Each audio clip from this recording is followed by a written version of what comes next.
Assalamualaikum warahmatullahi wabarakatuh.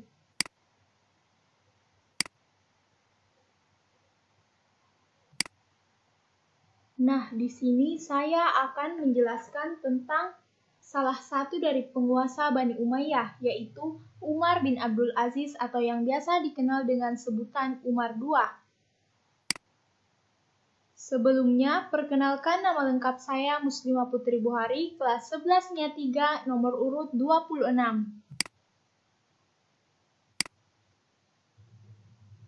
Umar bin Abdul Aziz, seorang khalifah yang menjabat pada tahun 99 hingga 101 Hijriah atau 717 hingga 720 Masehi. Ia menjabat sebagai khalifah pada usia 37 tahun. Ia terkenal sebagai khalifah yang adil dan juga sederhana.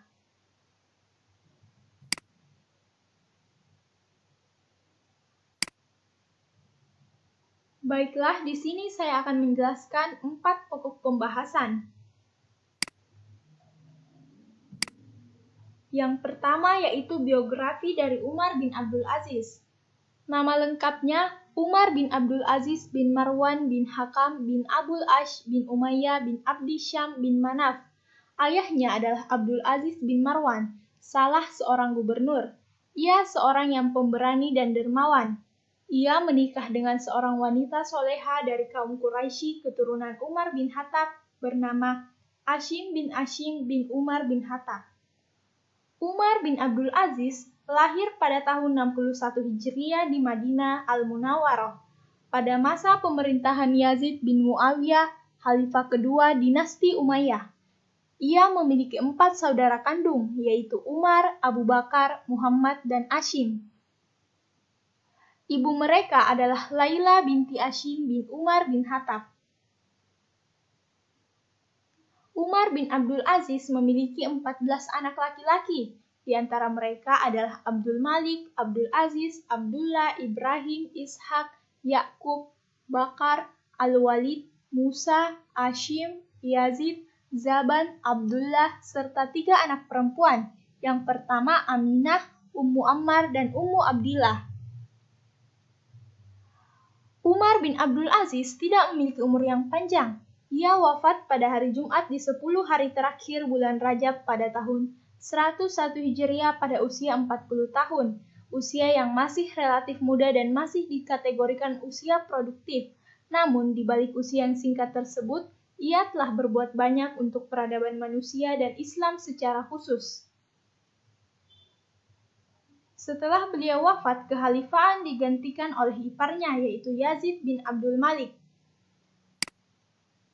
Yang kedua, saya akan menjelaskan tentang proses pembayatan Umar bin Abdul Aziz.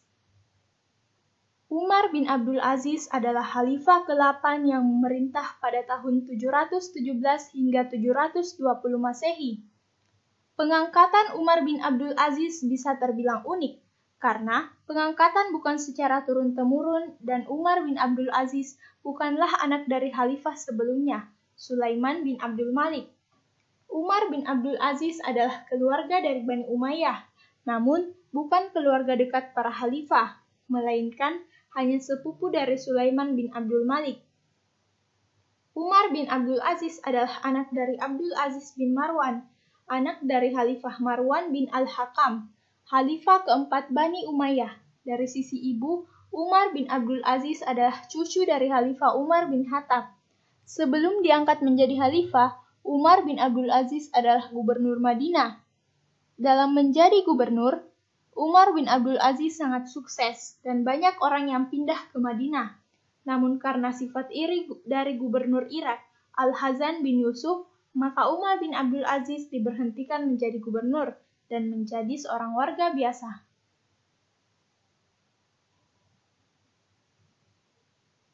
Pada 717, Khalifah Sulaiman bin Abdul Malik saat itu sakit keras. Sementara pada saat itu, anak Sulaiman yang ditunjuk sebagai penerus Ayyub bin Sulaiman sudah meninggal. Sedangkan anak-anak kandung Sulaiman lainnya masih kecil, sehingga kurang cocok bila mereka diangkat sebagai khalifah. Melihat kondisi ini, penasihat Sulaiman bin Abdul Malik yang bernama Raza bin Haywa menyarankan agar Umar bin Abdul Aziz ditunjuk sebagai penerus kekhalifaan. Ini karena Umar bin Abdul Aziz dikenal jujur dan juga amanah. Usulan ini disetujui dan setelah Khalifah Sulaiman meninggal, Umar bin Abdul Aziz diangkat sebagai seorang khalifah.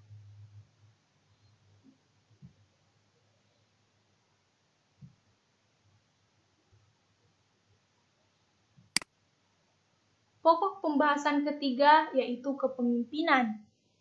Kepemimpinan Umar bin Abdul Aziz. Meski masa kekuasaannya yang terbilang singkat, Umar bin Abdul Aziz merupakan salah satu khalifah yang paling dikenal dalam sejarah Islam. Dia dipandang sebagai sosok yang soleh dan kerap disebut sebagai Khulafaur Rasyidin kelima. Umar bin Abdul Aziz saat ada pemberontakan yang dilakukan oleh kaum Khawaris, namun Umar bin Abdul Aziz tidak juga merta menyerang atau melawan pemberontak dari kaum Khawaris. Ia malah melakukan diplomasi dengan memberontak secara biasa membantu kaum Khawaris agar bisa dan bertindak dengan tuntunan Al-Quran dan Sunnah Nabi Muhammad SAW. Lagi-lagi ini membuktikan betapa sabar dan rendahnya Umar bin Abdul Aziz dalam kepemimpinan dinasti Bani Umayyah pada saat itu. Pada masa kepemimpinannya, Umar bin Abdul Aziz menerapkan beberapa kebijakan, contohnya dalam bidang agama. Beliau memulai kembali pembelajaran Al-Quran dan Sunnah Nabi. Beliau juga membuat masjid sebagai pusat kajian Islam, pusat pembelajaran hukum-hukum Allah dan membantu para umat muslim pada masa itu untuk tidak lalai dan tertipu oleh kemegahan dunia, jadi tidak lupa dengan Tuhannya. Dari segi ilmu pengetahuan, Umar bin Abdul Aziz menggerakkan seluruh cendekiawan muslim untuk menerjemahkan buku-buku dari negara yang lalu diterjemahkan ke dalam bahasa Arab. Hal ini bertujuan agar umat Islam dapat mempelajarinya dengan mudah dan tidak melalui ilmuwan untuk hal intelektual. Hingga akhir masa kepemimpinannya, Umar bin Abdul Aziz tetap dipuji-puji oleh seluruh rakyat karena kesederhanaannya dan kebijakannya di dalam kepemimpinan. Hingga saat ini dalam sejarah Islam yang memakainya sebagai khalifah yang sangat baik, bahkan salah satu khalifah yang berarti pernah ada di dinasti Umayyah. Yang keempat yaitu kepribadian Umar bin Abdul Aziz. Yang pertama yaitu rasa takut terhadap Allah. Khalifah Umar bin Abdul Aziz sangat dikagumi, bukan karena banyak sholat dan puasa, tetapi karena rasa takutnya kepada Allah dan kerinduan akan surganya. Itulah yang mendorong beliau menjadi pribadi yang berprestasi dalam segala aspek ilmu dan amal. Yang kedua, yaitu wara. Sikap wara Umar bin Abdul Aziz adalah keengganan beliau menggunakan fasilitas negara untuk keperluan pribadi, meskipun hanya sekedar mencium bau aroma minyak wangi. Hal itu pernah ditanyakan oleh pembantunya, "Wahai Khalifah, bukankah itu hanya sekedar bau aroma saja, tidak lebih?" Beliau pun menjawab, "Bukankah minyak wangi itu diambil manfaatnya karena bau aromanya?" Yang ketiga, yaitu sifat zuhud. Umar bin Abdul Aziz adalah orang yang sangat zuhud. Kezuhudan tertinggi ketika puncak dunia berada di genggamannya. Sesungguhnya akhirat adalah negeri yang kekal dan abadi. Oleh karena itu, Umar bin Abdul Aziz mencapai derajat zuhud yang paling tinggi, yaitu zuhud dalam kelebihan rizki, karena setiap raja memiliki kekayaan yang melimpah. Yang keempat, sifat tawadu. Sifat tawadu adalah sifat terpuji, salah satu dari sifat politiknya yang membedakan beliau dengan khalifah lainnya, dan telah mencapai zuhudnya Umar bin Abdul Aziz pada sifat tawadunya. Karena syarat zuhud yang benar adalah tawadu kepada Allah Subhanahu wa Ta'ala. Yang kelima, adil. Sikap yang paling menonjol di diri Umar bin Abdul Aziz adalah sikap adil. Sikap itulah yang menjadikan sosok beliau begitu dikagumi. Nama besarnya telah mendapat tempat di generasi selanjutnya. Namanya disamakan dengan Khulafaur Rasyidin. Yang keenam yaitu sabar. Beliau berkhutbah, tidaklah seseorang yang ditimpa suatu musibah kemudian dia berkata, Inna lillahi wa inna ilaihi raji'un, kecuali dia akan diberikan pahala yang lebih baik oleh Allah daripada yang telah diambilnya. Beliau berkata, orang yang ridho itu sedikit dan sabar, itu pijakan orang yang beriman. Beliau berkata, barang siapa yang beramal tanpa ilmu, kerusakan yang ditimbulkan lebih besar daripada kebaikannya.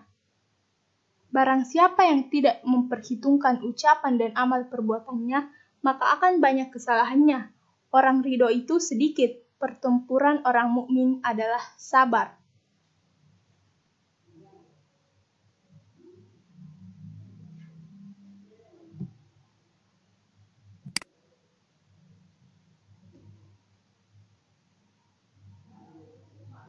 Sekian PowerPoint yang telah saya jelaskan. Mohon maaf apabila ada kekurangan kata. Wabillahi taufiq wa hidayah. Wassalamualaikum warahmatullahi wabarakatuh.